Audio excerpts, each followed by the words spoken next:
Hello? Hello?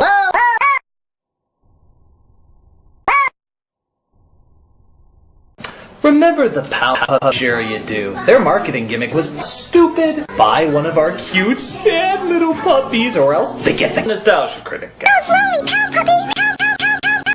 It's the stupidest thing I ever heard in my life! That's enough.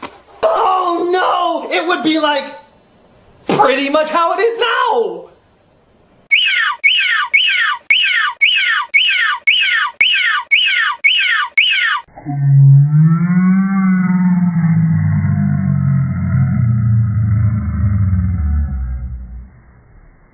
Well, that's a weird design flaw.